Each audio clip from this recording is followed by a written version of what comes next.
सोनी जाति के लोग पारंपरिक रूप से सुनार होते हैं, किंतु अब वे भी चित्रकारी करने लगे हैं।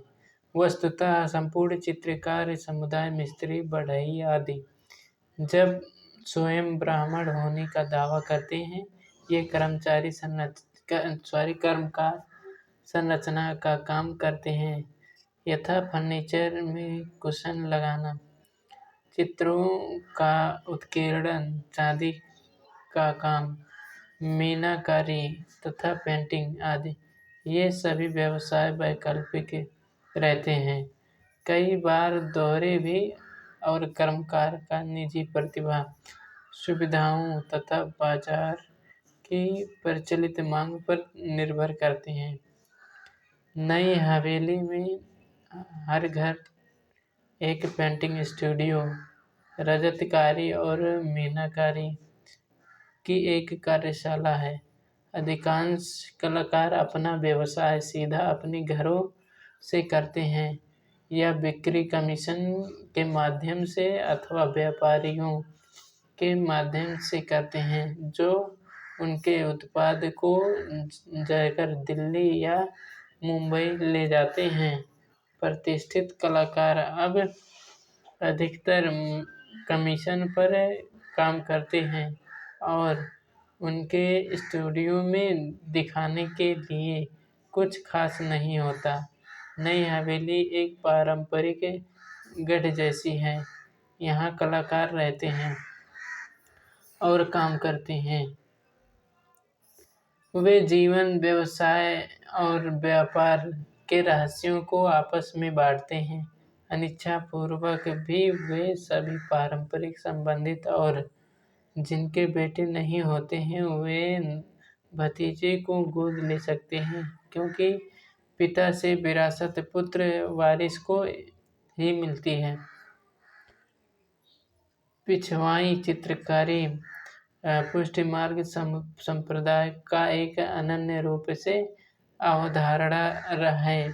पिछवाई का शाब्दिक अर्थ एक बड़ा कपड़ा होता है, जो देवता के पीछे की भित्ति पर सजावटी पर पट का काम करता है। बिछवाई पर कसीदाकारी, छपाई, बुनाई, क्विल्टिंग, गोटाकारी या रंगों के साथ चित्रकारी भी की जा सकती है।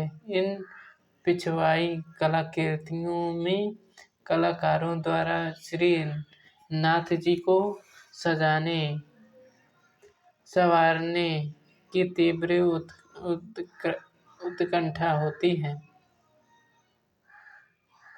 जिसमें श्रीनाथ जी का लावण्य और पुष्टि का व्याप्त हो जाए। इसका एक अन्य नाटकीय पहलू भी है, जिसमें हवेली के सामंतवादी अनुष्ठानों के बीच देवता भी विराजमान होते हैं। पिछवाई की चित्रकारी के अंतर्गत मेवाड़ और आसपास के प्रदेशों की विशिष्ट चित्रकला शैली के दर्शन होते हैं। पिछवाई के आकार 3 मीटर ऊंचे तथा चौड़े तक, इससे भी यह अधिक हो सकता है। पिछवाई वर्गाकार हो, आयताकार हो, उसके मध्य भाग में ही श्रीनाथ जी अंकित किए जाते हैं। 19वीं शताब्दी में 20वीं शताब्दी के प्रारंभ में पुष्टिमार्ग व्यावसायिक चित्रकारी सामंतवादी राजपुत्र प्रश्रय के बीच त्रिपक्षीय परस्पर संबंध विकसित हुआ। वह महान पिछवाई चित्रकारी का जमाना था। इन्हें अब संग्रहालयों और कुछ निजी संग्रहों में ही देखा जा सकता है। इसी बीच पुष्टिमार्ग के अनुयायियों की प्रश्रयजनित एक अन्य समृद्ध व्यापारी समुदाय विकसित हुआ, जिसने इस परंपरा को हम तक पहुंचाया।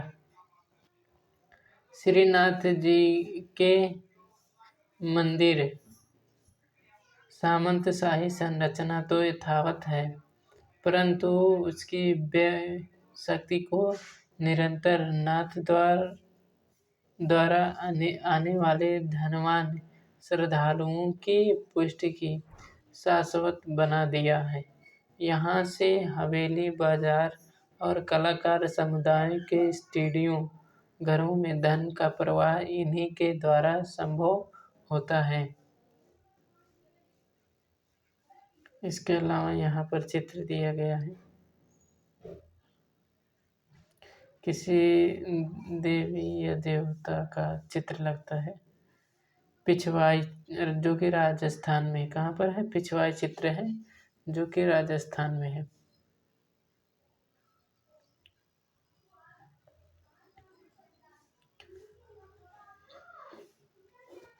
भारतीय हस्तकला परंपराओं की खोज। नाथ द्वारा की चित्रकारी मात्र धार्मिक नहीं है, इसकी शिल्पशालाओं में हर प्रकार के विषयों तथा शैलियों की चित्रकारी का आवागमन हो चुका है। नाथ द्वारा की भूदृश्य चित्रकला की बहुत लोकप्रिय शैली थी, जिसमें हरे भरे वृक्षों और बेलबूटों की भरमार हुआ करती थी। इस प्रकार चित्रों को आगंतुकों को सस्ते स्मृति चिन्हों के रूप में बेचा जाता था। गत कुछ वर्षों में यहाँ पर पारंपरिक राजपूत शैलियों और मुगलों के अंतिम चरण की शैलियों का पुनर्जागरण होता दिखाई देता है। इस पुनर्जागरण के कुछ असाधारण पहलू हैं। यहाँ पर की जाने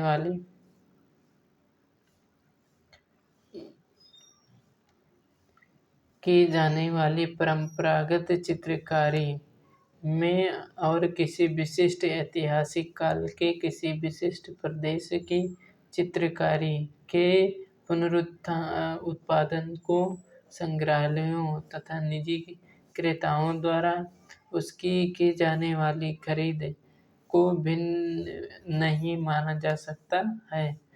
नाथ द्वारा के पेंटर उत्कृष्ट कौशल से युक्त पांडुलिपि चित्रकारी का पुनरुत्पादन कला इतिहास जागरूकता के साथ करते हैं। पहले पुनरुत्पादन उन चित्रों से किया जाता था जो उन्हें देखे हों, या तो उसके पास मरम्मत के लिए लाए गए या पारिवारिक ट्रंकों से उपलब्ध हुए हों।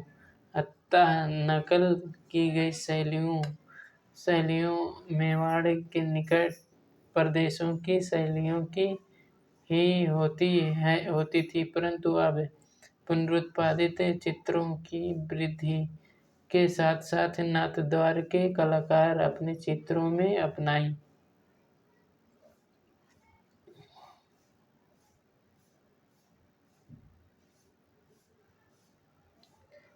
अपनाई गई अनेक शैलियों के उद्गम तथा उसके काल के संबंध में भरोसे के साथ बात करते हैं।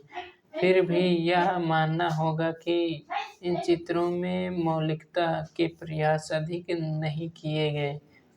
वे आकृति तथा चेहरे के प्रकारों, चेष्टाओं, मुद्राओं तथा भूदृश्यों का मिश्रण बन गए थे, जो परिचित और पहले से ही विदित थे।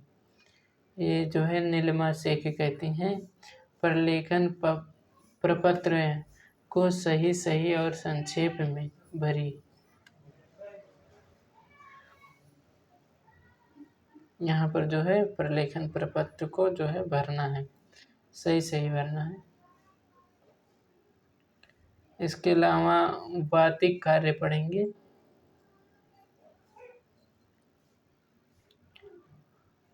लघु कार्य के लिए सुझाया गया विषय। पुस्तकालय इंटरनेट से किसी कलाकार से भेंट वार्ता वार्ता करके बातिक कार्य की प्रक्रिया ज्ञात कीजिए।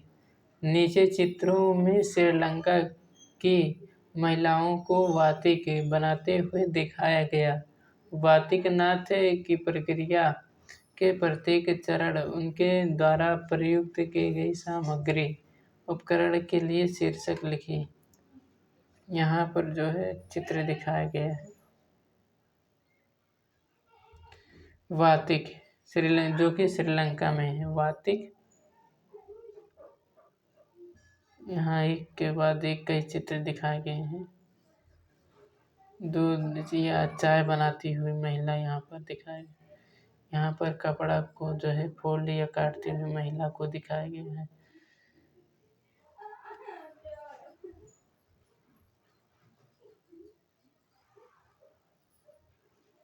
ये सब चित्र हैं, आप देख सकते हैं। क्रियाकलाप 5.3 पढ़ेंगे।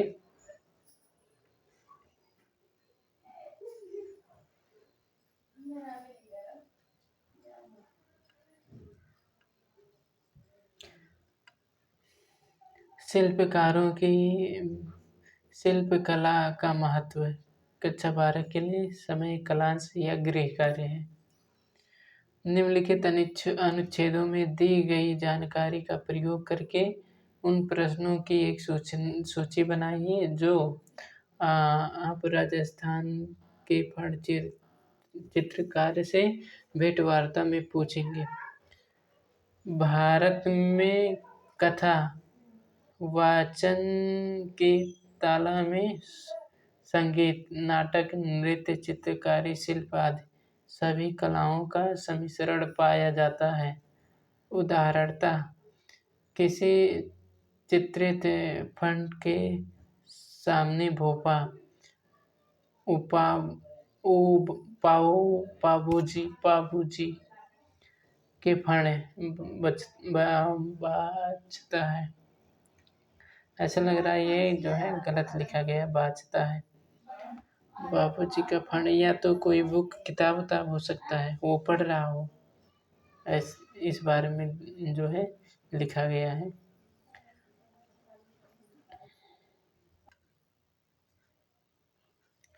इन विशाल कुंडलित फर्शों पर मूछ वाले पुरुष की प्रमुख आकृति बापूजी की होती है और भोपा भोपी हमें राजस्थानी वीर पाबूजी की कथा सुनाते हैं। पाबूजी से आकार में कुछ छोटे उनके 4 साथी उनके सामने बैठी हुई मुद्रा में चित्रित किए गए जाते हैं। उनकी प्रसिद्ध घोड़ी जो है काला केसरी के संपूर्ण स्थान बैठे हुए योद्धाओं के नीचे दिखाया गया है। प्रत्येक फंड सामान्यतः बहुत बड़ी होती है, कुछ विशेष रूप से 18 फुट लंबी और 3.5 फुट चौड़ी तक भी हो सकता है। इस फण की पृष्ठभूमि के आगे राजस्थानी कथावाचक भोपा और उसकी पत्नी भोपी युगों पुरानी वीर कथाएं गा बजाकर सुनाते हैं। पाबूजी की यह कहानी तर्कसंगत क्रम में चित्रित न होकर फण में इधर उधर बिखरी होती है। एक फण 50 से अधिक वर्ष तक चलती है। इसे चित्रित करने के लिए प्रयुक्त की जाने वाली प्राकृतिक रंगों का ग्रीष्म ऋतु की गर्मी, मानसून की आर्द्रता और शीतल की सर्दी का कोई प्रभाव नहीं पड़ता है। यहाँ पर दिखाया गया है चित्र। पाबूजी का फण यहाँ पर दिया है, जो कि कहाँ पर है, राजस्थान में।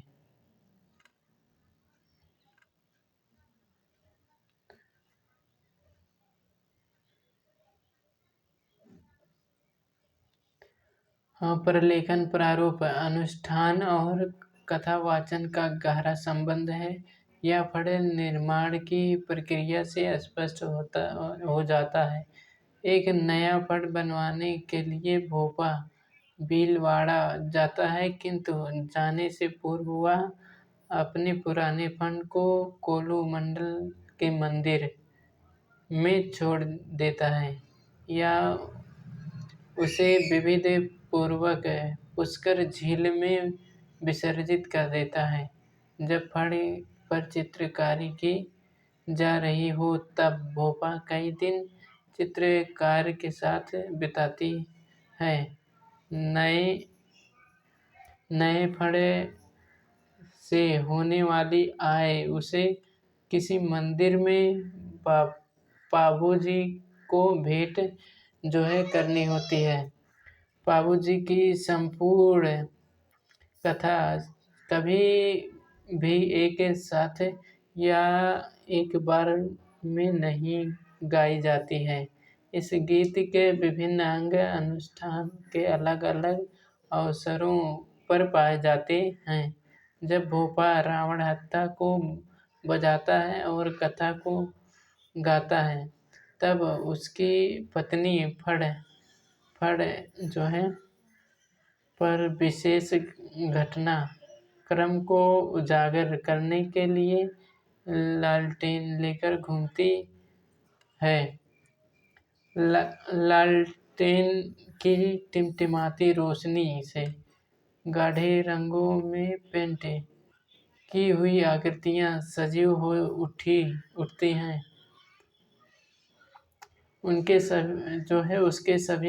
उसके साथ होती हैं। भोपा के मधुर कंठ से निकलती हुई गाने की धुन और श्रोताओं की श्रद्धा जो उस कथा को कई बार सुन चुके होते हैं। भोपा जिस रावण हत्थे को बजाता है वह राजस्थान का सर्वाधिक लोकप्रिय तंतु वाद्य है। कहा जाता है कि लंका के राजा रावण ने इसे अपने हाथों से बनाया था, अतः इसका यह नाम रावण हत्था पड़ा।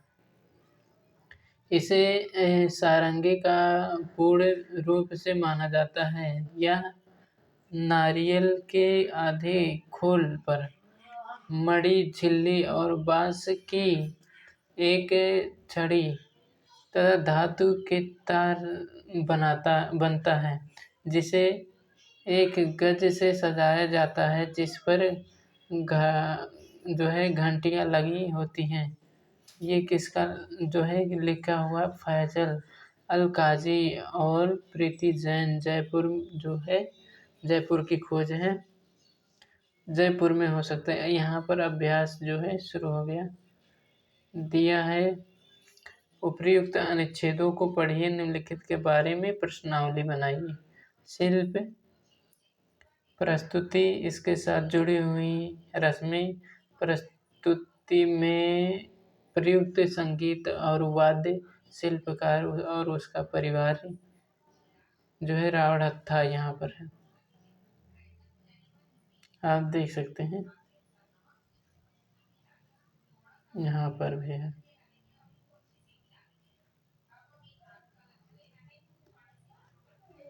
क्रियाकलाप 5.4 देखेंगे।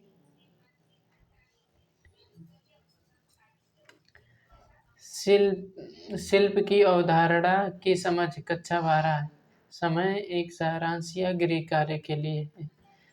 शिल्प का अर्थ विशिष्ट गतिविधियां हैं जो मुख्यतः साधारण और औजारों से हस्तकौशल, साथ ही शिल्पी प्रक्रियाओं के स्थानीय और पारंपरिक उपयोग से विशिष्ट द्रव्यों को उत्पादों में परिवर्तित करने से संबंधित होती है। गतिविधियां प्रायः शिल्पकार कहलाने वाले लोगों के आर्थिक क्रियाकलाप का मूल होती हैं। भारत में पीढ़ियों से अपनाई जा रही पारंपरिक शिल्पों का क्षेत्र बहुत व्यापक है। इसमें परंपरा, मूल्य तथा संस्कृति के सूत्र परस्पर अभिन्न रूप से गुथे हुए हैं। भारत के ये विभिन्न कला रूप, मोटिफ तथा शिल्पकारिता की सजीव रूप हैं, जो हमारी पारंपरिक विरासत की पैतृक धरोहर और भंडार या पारंपरिक शिल्प की समझ, लोक साहित्य, लोक भाषा तथा संवेदनशीलता किसी भी शिल्प के महत्वपूर्ण घटक होते हैं। शिल्प के अंतर्गत प्रयुक्त सामग्री से प्राप्त रूपों, बनावटों, रंगों, तकनीकों में संस्कृति का मूर्त रूप दिखाई देता है। इनमें भी प्रत्येक विशिष्ट प्रादेशिक लक्षणों युक्त शिल्प कला दीर्घ अवधि के दौरान विकसित हुई है, जिनकी पहचान विशिष्ट शैलियों और प्रयुक्त तकनीकों द्वारा की जा सकती है। पारंपरिक शिल्प उत्पादों का उपयोग के साथ साथ सौंदर्य और रचनात्मक भी उनका अभिन्न अंग होते हैं। क्रियाकलाप यहाँ चित्र भी दिया गया है, जो है ये देवी के चित्र जो है दिखाया गया है। इसके अलावा फूल और जो है पकौड़ी खाने वाली पत्तियां भी यहाँ पर दिखाई गई हैं। पौधे जो हैं छोटे छोटे। और पढ़ेंगे 5.5 बाल श्रम और हस्तशिल्प।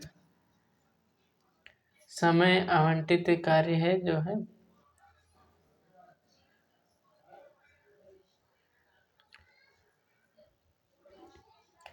प्रशिक्षण की युगों प्राचीन पद्धति को भली भांति सुनियोजित करके शोषण युक्त प्रणाली के बजाय शिक्षा के वैकल्पिक साधन के रूप में विकसित किया जा सकता है।